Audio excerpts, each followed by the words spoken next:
Welcome back to Missdiagnosed. I'm your host, Caitlin Pyle, and it's the week before Christmas. So if you're listening to this, it's the Friday before Christmas, and I hope you've got something great planned. I'm heading out of town to visit my mom. I was planning to go to Texas, but unfortunately, my cousin and my aunt got sick, and they would have to be quarantined the time I was there, and I thought, hey, when you get sick, it's usually a sign of stress, and the holidays are stressful enough without having a guest there, even if you love them, which I know they do. So we decided to postpone the trip, and that's okay. There's opportunity everywhere, and so I wasn't bummed. Okay, I was a little bummed. It was my choice, I could have gone anyway, but I knew that there would be opportunity later, and there will be. So, gosh, as I'm recording this, I've been up for an hour already. It's 5:30 in the morning. I'm going to be honest with you. The last 2 days, I took 5 milligrams of Adderall, which is almost none, but because I don't take it hardly ever, and I'm prescribed up to 25 milligrams a day, it helps me a lot on days where I'm particularly challenged.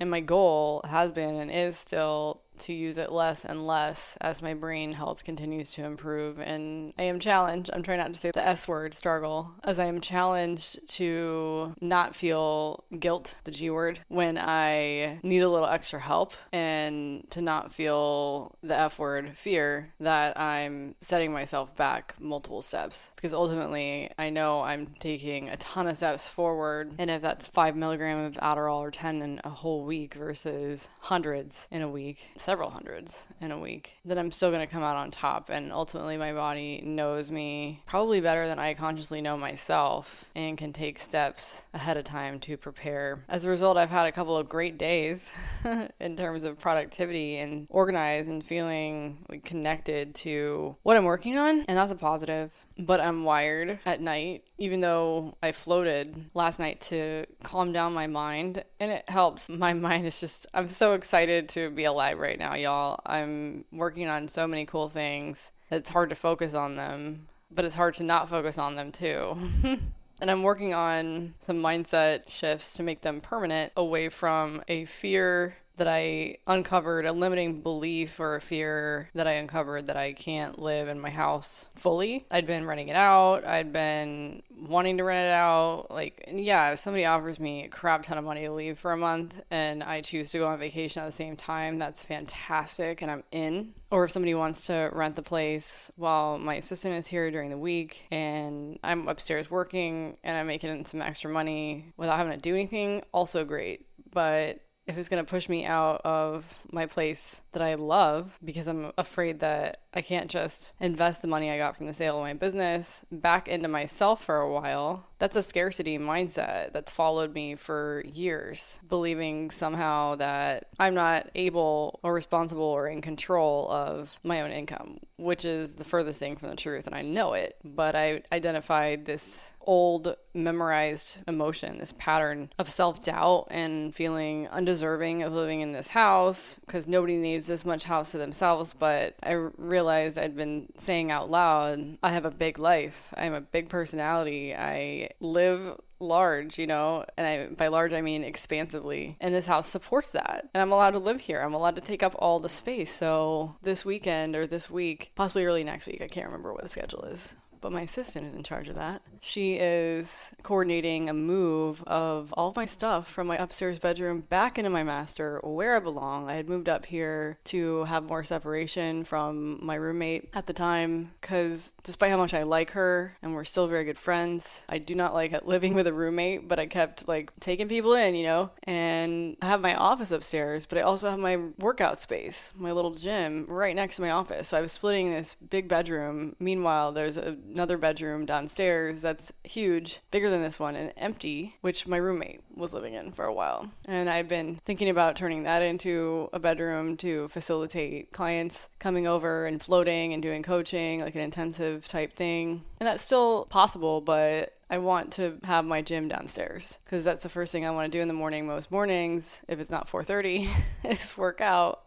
And I can walk from my master bedroom to my gym on the first floor. My sauna is going to be in there. I'm turning my loft into a library reading room. Super excited about that because I've been closing it. If you've ever been to my house, you'll remember that I have a half wall loft, but it's not very separate from the rest of the house. It's basically like in the house, so it's not very cozy. It just seems like wasted space right now, but closing it into a library, on the other hand, is going to be just baller. So I'm pumped about that. Just letting myself live in my house. And I don't know if you can relate, feeling like you have too much and you have to share it. And that's great. Sharing is great, but feeling like you have to out of guilt is not a good thing. Or it's not helpful, I should say, because there's no good or bad. There just is what is. I'm not sharing what I have because I have to. I'm sharing because I want to, and it comes naturally to me. And ultimately doing what's best for myself is best for everyone else whose lives I touch. Yeah. And in the new year, I'm going to be launching my first group program in years. It's been a while. I've offered them through Proofread Anywhere before, but not with me as the main coach.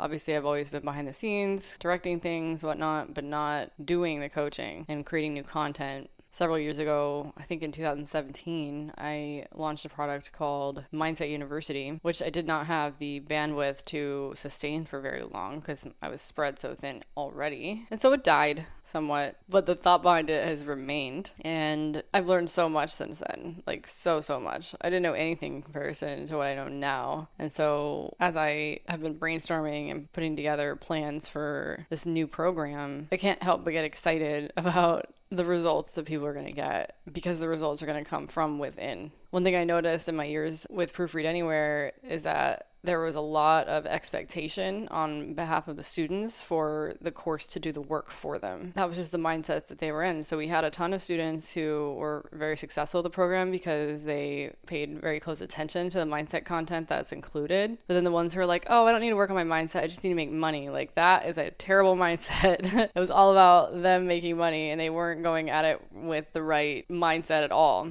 And so, of course, most often, those are the students that weren't successful. It's easy for people with the wrong mindset to blame the course for their lack of success. But the course doesn't take action for you, and you have to take action in order to get results. So the new program is going to be compounding on what was already in my course, expanding upon it, diving in deeper as to how to make those mindsets a reality in your life. Yeah. All right. That's enough of an update from me. We're going to continue the conversation. I'm going to give a shout out to my friend Suzanne, who told me yesterday that she's been binging my show. So Suzanne, Merry Christmas. I'm getting to talk to her today. I haven't talked to her in a couple of years, and so we're going to catch up. And so much has changed for both of us. And the light bulb is also turning on for her. Something's not exactly right with what's been going on in her own life in terms of diagnoses and how people have reacted to her and what they've told her. Very similar to me, so I'm super pumped to speak with her. She's been very inspirational, got me into fitness in many ways, stuck to fitness in many ways, helped me accept myself as I've gotten older, accept myself as I've put on pounds,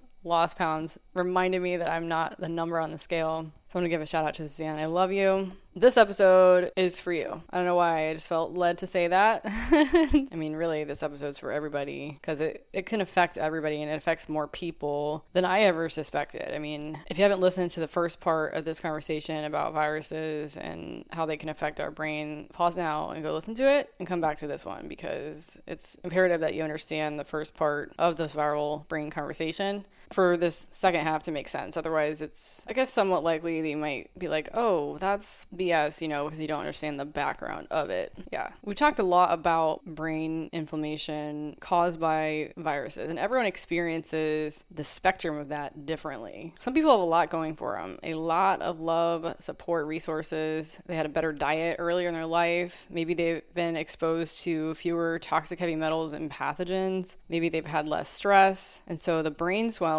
from neurotoxins, which is exactly what I was experiencing, may not create a lot of symptoms for people like that. I know I had a terrible diet earlier in life. I was definitely exposed to toxic heavy metals and pathogens. I grew up getting sick relatively often with just mystery illnesses that didn't seem like anybody else got, like having like some type of herpes, cold sores literally all over my face. And y'all, I'm not exaggerating. It was from my upper lip all the way down to my bottom of my chin, just covered in cold sores. It was bad. It was definitely a virus because as soon as we used an antiviral cream on it, Zovirax, I believe it's called, it's a name brand, it went away, but it was wild. And to this day, I've never seen or heard of anything like it. I've Googled it before, like cold sores all over your face. Like I had scarlet fever. I had this weird chickenpox type thing on my head after I'd already had chickenpox. It seemed like early in my life I was sick pretty early on and had some stomach issues, just started getting migraines at 17. I can remember eating a lot of candy, eating a lot of treats, sneaking cookies and cupcakes from the kitchen. You know, I was a junk foodaholic as a kid. Many kids are, but there was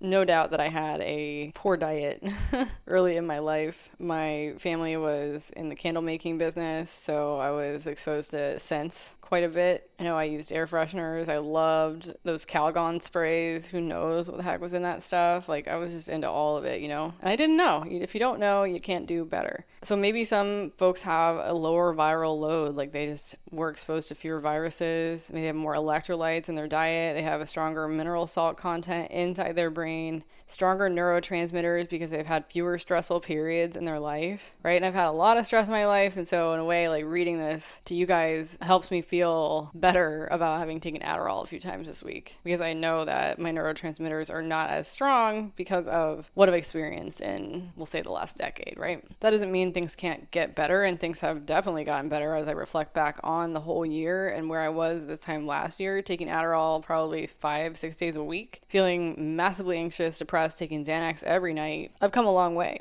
I'm very proud of myself, and I'm realizing that I'm allowed to be proud of myself. Shoot, I think I resisted it for a long time, thinking being proud of yourself was a bad thing, but if you can't be proud of yourself, how can you ever be proud of anyone else? You know, if you can't love yourself, how can you ever love anyone else? You can only love someone else at the capacity with which you love yourself. Yeah, so some people might have less insulin resistance, meaning that glucose can enter their brains more easily, and they may have fewer toxic heavy metals inside their brain and body due to having had a more limited exposure earlier in their life. And sometimes, as in my case, brain inflammation is chronic because people don't know what's happening, what's causing it. It can also be temporary. It causes balance issues, and that can often be misdiagnosed as, I'm going to butcher this, Meniere's disease. And sometimes the inflammation causes vertigo that's there all the time. A friend of mine who may be listening to this, so shout out, you know who you are, experiences vertigo from time to time. And it could be from inflammation in the brain. Some people experience focus and concentration issues that last for years on and off. Some people feel perfectly clear one month and then the next they're back to the drawing board. Yeah, with focus and concentration problems, brain fog all over again. And then sometimes the symptoms are intermittent, which means they don't happen all the time. Sometimes someone goes through a time of high stress, struggle, or hardship that breaks down the immune system and causes many fight or flight adrenaline bursts that create prime opportunities for viruses to expand, proliferate, and grow, leading to bouts of brain inflammation that go along with those times that are really difficult for you in your life. And I think about having gotten diagnosed with bipolar disorder so many times and how that intermittent stress I experienced did break down my immune system. And I had a lot of fight or flight adrenaline bursts, mostly flight, but definitely some fight where I would just be so angry. And sometimes I felt like I was paranoid, but I mean, a big reason why I went to Amsterdam, and I mentioned this before, I went to Amsterdam for 6 months because I was just so angry that nobody was understanding me and was thinking that nothing I said was making sense to them. And I was just blaming my problems on something that was actually happening in my life when I was simply trying to explain what I was feeling. And the solution was, oh, the mental hospital can fix you. No, it can't. The mental hospital made it worse. There's such a stigma around being hospitalized for a so-called mental disorder. And it dates back for many, many years, you know, being in the loony bin, being in the insane asylum, how people were treated back then. People used to be put away for life. Like if they got diagnosed with so-called schizophrenia, they would be put away for life because it was believed that there was no way someone could live healthy with that or recover from that. And it's because they didn't know the cause. And so when I uncovered that I had Epstein-Barr virus and mycoplasma pneumonia antibodies in my blood work, at first it was indicative that, and it says this on the lab report, it says that antibodies present are indicative of a past infection, but the antibody levels were so high that it made absolutely no sense that it was indicating a past infection. And so it wasn't until I read Medical Medium's books that I realized there's no testing for viruses in any other part of your body except your blood, and that your blood is your main source of your immune system, the main part of your immune system, and that the liver is also part of your immune system. But unless they're going to bore into and take a biopsy of your thyroid and look specifically for Epstein-Barr virus, which they're not going to know that there's thyroid inflammation from the Epstein-Barr virus. They're just going to tell you need to take hormones, they're going to need to take steroids, all of which make the problem worse because viruses love hormones. And I knew that taking the bioidentical progesterone that I was prescribed earlier this year and the horrible stomach aches I would have every night, after a while I figured out it was the virus chowing down on those hormones and releasing toxins in my body because they enjoy hormones. And that's why my hormones were low to begin with, because my stress was so high, creating so much cortisol. It was eating all my cortisol, so that was low. It was eating my progesterone because the cortisol was gone. They were just eating all my hormones from the stress that I was feeling. And so as we continue in this conversation, and throughout the book, there's several more parts. There's a chapter called Brainwashed and Brain Betrayers. We're going to learn more about the fuel. There's fuel, triggers, exposures that all contribute to the ups and downs in our experiences of brain inflammation. And it's rampant in our society today.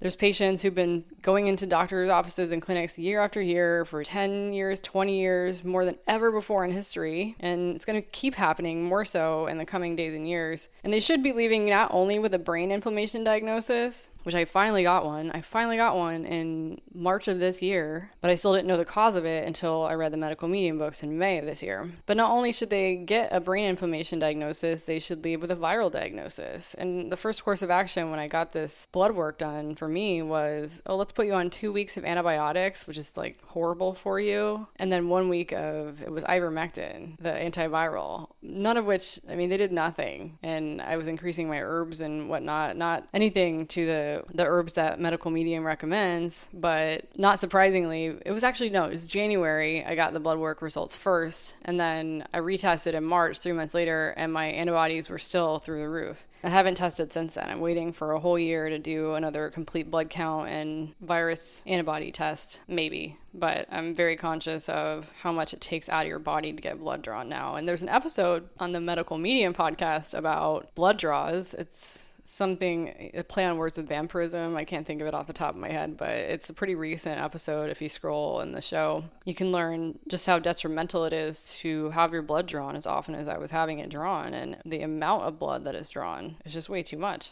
So what's nuts is if it was actually acknowledged that we have brain inflammation, it would be spun in a direction that didn't support the patient, but instead supported the industry, the pharmaceutical industry. And I've said it before, I'll say it again, and I'll say it again, and I'll say it again. The medical industry, the medical science industry will protect itself before it will protect us. We are not supposed to know, and these are Anthony's words, we are not supposed to know that viruses are causing our symptoms unless it's a virus with tremendous propaganda behind it. Can you think of one that I might be thinking of right now? But the herpetic viruses that are causing the epidemic of chronic pain and chronic illness, the ones that are linked to autoimmune, right? The ones that they say your body's attacking itself, which Anthony taught me that your body will never attack itself. Your body is too smart for that. Your body is attacking a virus that the doctors do not know is there because they don't know how to look for it. The testing doesn't exist. Autoimmune theory is just that. It's a theory and it is false. I'll say it again. Autoimmune theory is a theory, nothing more, and that theory is false. But it's been propagated so much that people believe that your body is actually attacking itself, but it's not.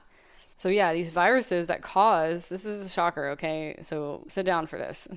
I started to say it. I'll complete the sentence now. The herpetic viruses that are causing the epidemic of chronic pain and chronic illness are the original viruses that classified medical research and science released into our environment over the last 100 years in a top secret manner. These are Anthony's words, straight from the book, Brain Saver, page 55. Even though some of these viruses have been discovered by publicly known medical research and science, the viruses are not seen as a problem or a cause of neurological symptoms and brain inflammation. They're not recognized in this way. The viruses are not seen for what they are, which is biological warfare.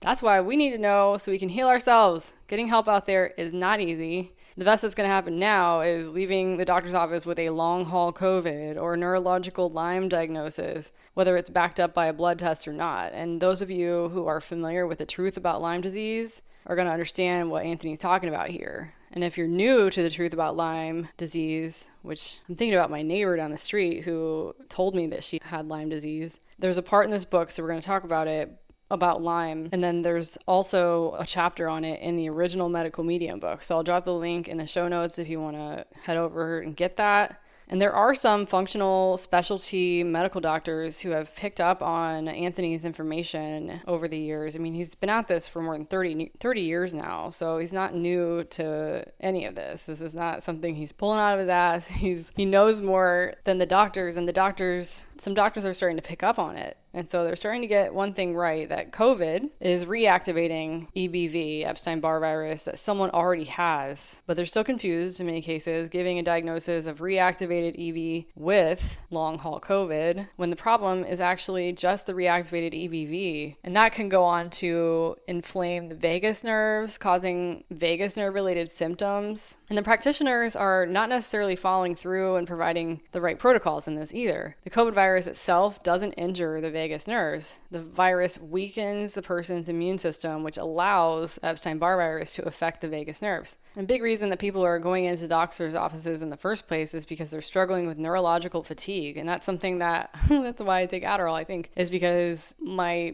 brain is just slow and sluggish. And I can definitely tell that when I do eat gluten, when I do eat dairy, when I do eat the no foods list, which we'll talk about in a bit here, what the viruses love to eat, I notice increased fatigue. So neurological fatigue happens when someone's immune system is compromised and they develop a low-grade or even a high-grade herpetic viral load.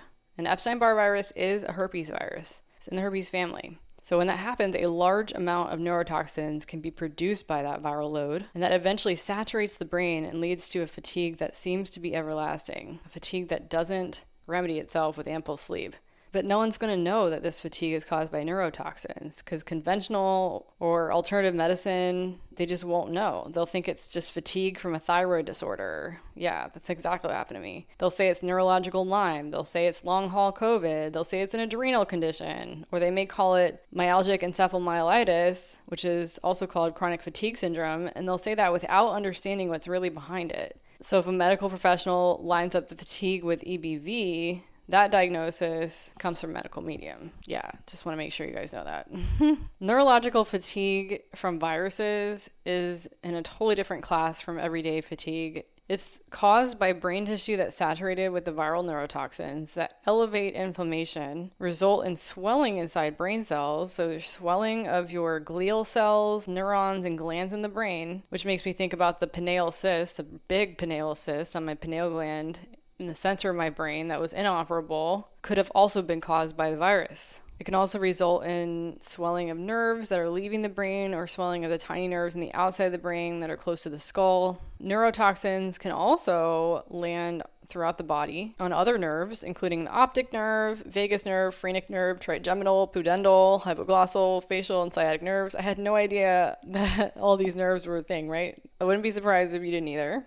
When that happens, it creates what starts as mild swelling, and that will create symptoms that can make us feel uncomfortable at first, and then it can just get worse over time. So as those cells in the body become saturated with the viral neurotoxins and the fatigue, neurological fatigue sets in, you may feel like your legs weigh 1,000 pounds. Your body might ache. Your feet can feel like sandbags attached to them. It can be hard to hold yourself up. Sometimes sitting up is too hard. You may need to sleep a lot and spend a lot of time on what Anthony calls mattress island, which is funny, but I mean, that's basically what it is. You're on mattress island. This was me when I was in Amsterdam, by the way. Thoughts may not be easy to process. Words may not be easy to formulate or express. Talking can be too difficult and take too much energy. Showering can be a difficult task. These are more serious versions of neurological fatigue, and it often can get diagnosed as depression. And then you get put on an antidepressant, which does nothing to help the neurological fatigue. And there's also milder versions of all that. And we're not talking about a virus inside the brain, to be clear. It's not in the brain inflaming the nerves or the brain cells. It's neurotoxic viral waste matter. So it's like the virus is poop. for lack of a better word, that makes its way to the brain through the ocean of our blood. And what's so distressing about neurological fatigue, part of it anyway, is the mystery of it. When you're going through it and you're not able to find answers, you can reach a point of distrusting yourself. The world tells us that if we're fatigued, it means we need to exercise more, change our mindset, or optimize our sleep, or try the next trendy diet or health product. The world can even send us the message that we're lazy or that we've created our fatigue ourselves. But we can gain power and set ourselves free, set ourselves on the path of healing as soon as we understand that neurological fatigue is what it is and that neurotoxins from the virus are saturating the brain and nerve cells. So it's not you. One aspect of neurological fatigue, among many aspects, that actually baffles the best of doctors is, again, that intermittent nature it can exhibit. For some people, neurological fatigue is not so bad sometimes, and it's very bad at other times. And that's because the neurotoxins are floating around in the bloodstream, moving around and landing on nerves at different times. Our body is in a constant state of rejuvenation. It has the tendency to fight off a problem and heal itself whenever it can. So as a nerve gets inflamed by a small amount of neurotoxins, the healing process kicks in and tries to remedy that inflammation and get rid of those toxins. And the neurological fatigue symptoms can start to lift on their own until another batch of neurotoxins come and the symptoms get worse again. Now, if a greater quantity of neurotoxins is present in the bloodstream, like a bunch of them, and those neurotoxins are being produced by more aggressive viruses, then the battle gets harder. That's when severe chronic fatigue can become deep neurological fatigue that doesn't seem to let up, because the neurotoxins are continually coating the nerves, and the brain's and body's ability to remedy and restore the area can't keep up with the onslaught of neurotoxins. Okay, so a little bit more on the long-haul flu and the long-haul COVID. Publicly known medical research and science have never had long-haul flu on their radar as a concern. And what's meant by long-haul flu is when someone contracts a flu virus, they get a high fever, they get sick, and then it doesn't seem to come out of them so easily. Instead of recovering quickly, they're sick and fatigued and dysfunctional for months, sometimes even years, after having the flu. In medical research and science, they don't have a long-haul flu treatment. It's been around for decades, and it's gone unrecognized by the publicly known medical research industry. Here's what it's caused by. Long-haul flu is caused when an underlying non-flu virus, so like Epstein-Barr virus or another herpes virus, like cytomegalovirus, could be more than one, that were already inside a person, they can get triggered because a flu virus pushes that person's immune system, which is already weakened, to its limits. So a lowered immune system from the flu could allow EBV that's already in that person's body to reactivate. Millions of people around the world have experienced this type of post-flu related sickness. Now, publicly known medical research and science, including the alternative, so not just the conventional, the alternative branch of it, are unaware of the connection to the flu as a trigger for a different virus that can cause lasting symptoms once the flu infection is gone. They don't realize at all that the presence of the underlying herpetic virus like EBV or shingles, or the flu as a trigger for the underlying virus. And what commonly happens is that someone who's struggling after having the flu ends up with an autoimmune diagnosis.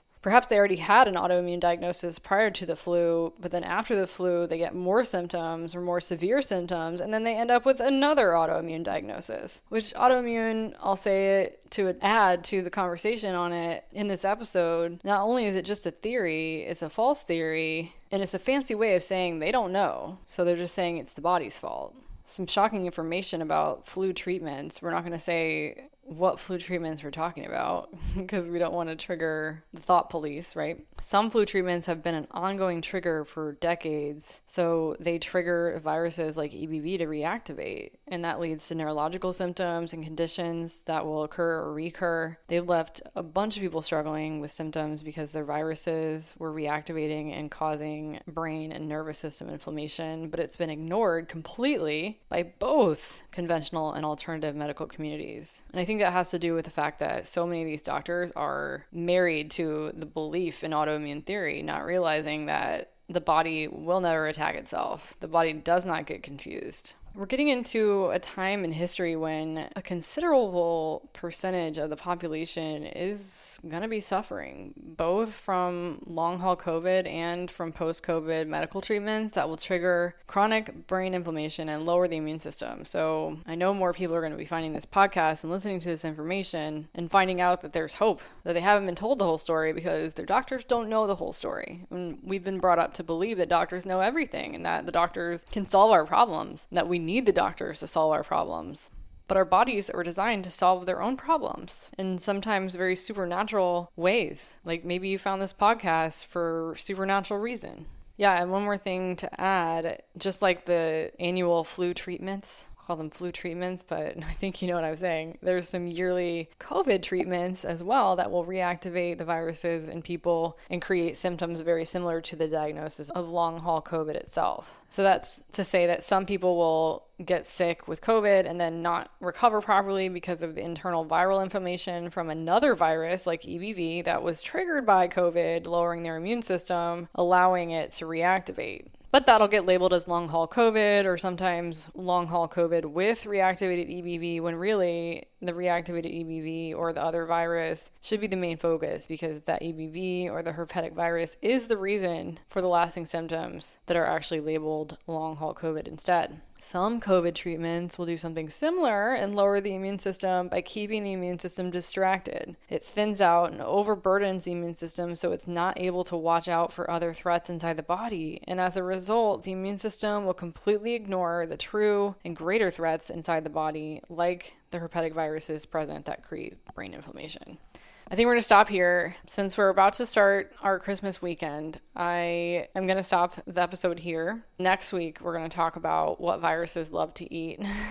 I don't want to ruin your weekend or make you think too hard about what you're eating, and it'll make for a good episode next week. And we'll finish the conversation on your viral brain. There's so much to be said about viruses and how they affect our brain and inflammation, and I want to spend adequate time and not overwhelm you in each episode. So we're going to stop here with part 2 of Has Your Brain Gone Viral? I'd like to thank Anthony William for this fantastic book we're going through together, and I hope you're enjoying the episode. We'll see you in the next one. Merry Christmas.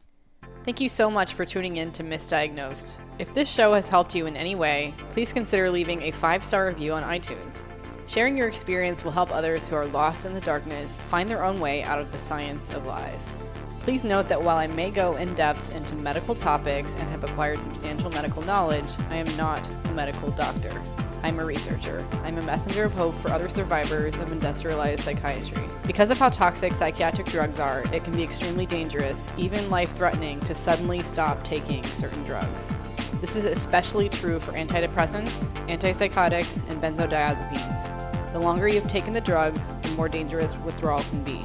If you want to heal your brain and soul naturally, the way it was designed to do, please seek the help of a compassionate and patient-centered physician to start the process of withdrawing from them as safely as possible.